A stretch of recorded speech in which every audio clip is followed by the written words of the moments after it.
Scrape across the face. Well, Clark's saying you already hit me in the eye. Marina Mabrey believed she could make a cheap shot at the WNBA and get away with it without facing any repercussions. It is not that surprising that there are advancements and there are updates in the Connecticut Sun-Indiana Fever game last. Do you think Mabrey's punishment was sufficient, or should she have been suspended?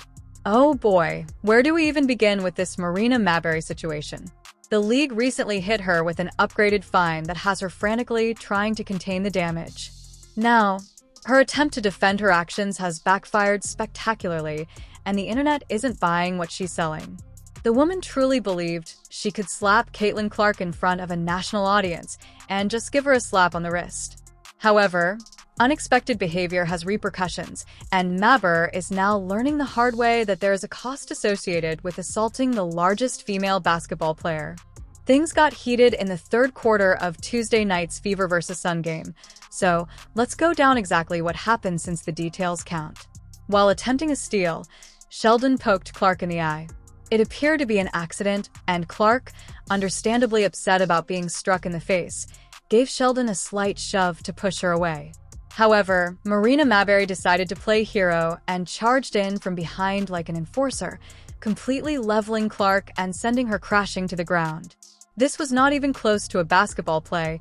It was outright assault disguised as defending a Caitlin does teammate. need to get going on offense, though. And she is getting hacked. Like, she is getting hacked. Oh my God! Why?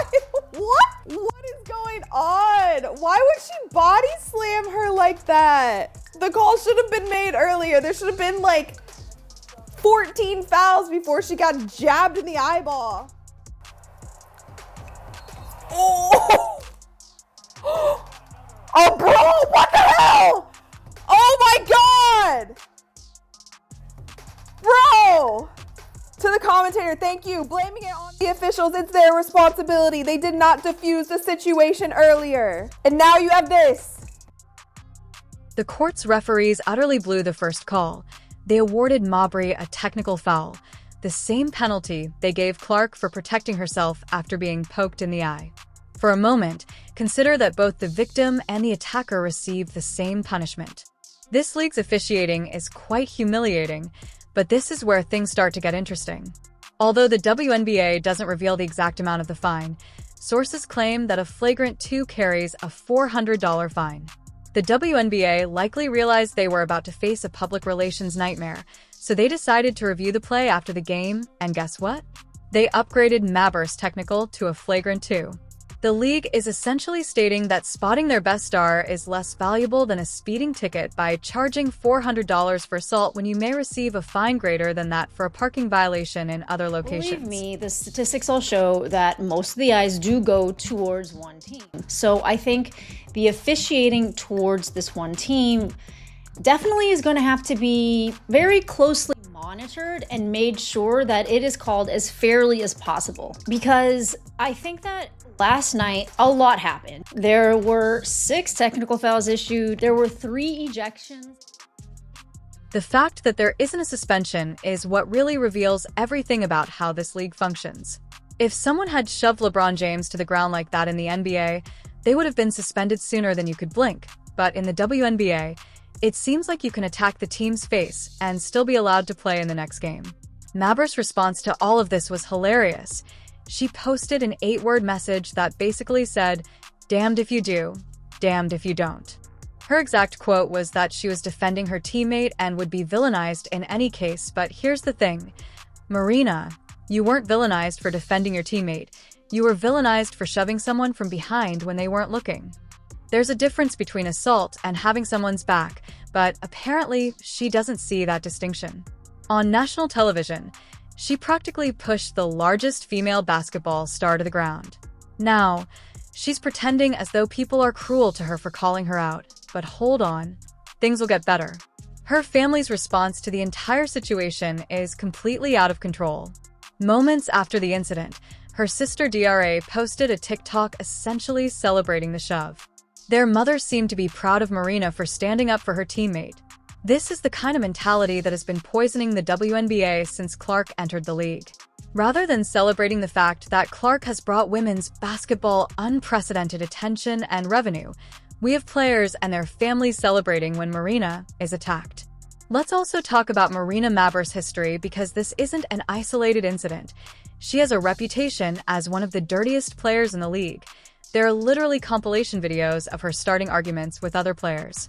When someone who is known for being aggressive calls you their evil twin, you've probably crossed a line or two. DJ Carrington calls Mabrey her evil twin, which should tell you everything you need to know. The Women Hooping Instagram page, which has 175,000 followers, is primarily dedicated to showcasing WNBA fights and drama. And guess who appears in roughly half of their clips? Mabrey Marina and Cunningham Sophie, although some may contend that every team needs an enforcer who is willing to mix things up and defend their teammates. There is a difference between being physical within the parameters of a game and what Mabrey did to Clark. These aren't players who lose their cool occasionally. Rather, they are players who have made being agitators their entire brand. The timing of the WNBA's historic expansion, largely due to Caitlin Clark, is what makes the whole situation even more absurd. In many markets, television ratings have increased 400% and attendance is surging. The sad thing is that, despite the fact that merchandise sales are skyrocketing, corporate sponsors are throwing money at the league, and players like Mabrey are actively trying to sabotage it all out of jealousy. Rather than riding the wave and enjoying the increased attention, they're actively trying to drive away fans. Mabrey is a talented basketball player when she's focused on her game. She can shoot and create plays, but instead of letting her game do the talking, she's made herself famous for all the wrong reasons, and now she's dealing with the fallout. The fine may only be $400, but the harm to her reputation is far greater than that. She has become a meme. Her nasty plays are being compiled into videos by others. It's likely that her teammates are considering whether they want to be linked to her foolishness. Players on the Connecticut Sun's roster seem more interested in initiating fights than winning games, which should disgrace the team as they work to create a winning culture. What do you think prospective free agents will perceive from that? What do you think sponsors would think of that? But this is what truly bothers me. Mabrey's total absence of regret. She hasn't expressed regret or acknowledged that perhaps pushing someone from behind was wrong. Instead, she is doubling down and playing the victim, which reveals everything about her personality. When faced with valid criticism for her actions, she has chosen to deflect and place the blame on others rather than reflect and grow from the experience. Here, the WNBA had a chance to make a strong statement regarding league standards and player safety. They could have given Mabrey a slap on the wrist and effectively told every other player in the league that attacking Caitlin Clark has no place in professional basketball. That's a dangerous precedent to set, and the really crazy part is that Mabrey's actions probably helped Caitlin Clark more than they hurt her. Every time something like this occurs, it reminds casual fans why they started watching women's basketball in the first place. Moreover, they could have given Mabrey a significant fine that would have caused financial harm. On one side, Clark is focused on honing her game and attracting new fans to basketball, while on the other side are players like Mabrey who are more interested in social media drama and starting fights. Clark handles these situations with class and maturity that makes her attackers appear petty in comparison. The true star's already been determined by the market. When Clark is playing, viewership declines by more than 50%, and his jersey sales consistently outpace those of everyone else. The players like Mabrey have chosen the villain route instead of accepting reality and attempting to improve their own brands. While that may garner them short-term attention, it won't last in the long run. What's most frustrating is that the entire incident overshadowed what should have been a celebration of good basketball. The Fever won 88-71, and Clark scored 20 points and disheveled 6 assists. It was a strong performance that demonstrated how much the team has improved, but instead of talking about basketball, we're talking about cheap shots and dirty play, which isn't good for anyone, not the players, teams, the league, and most definitely not the fans who merely want to watch competitive basketball. Marina. As a professional athlete, teams want players who can remain composed under pressure, not players who lose their cool and start fights. Mabrey chose violence over basketball, and now she's dealing with the consequences. The fine may be small, But the harm to her reputation is severe because she's been branded as someone who can't control her emotions and turns to dirty play when things don't go her way. The unfortunate thing is that Mabrey had the chance to handle this better. Instead of defending her actions and playing victim, she chose to play victim.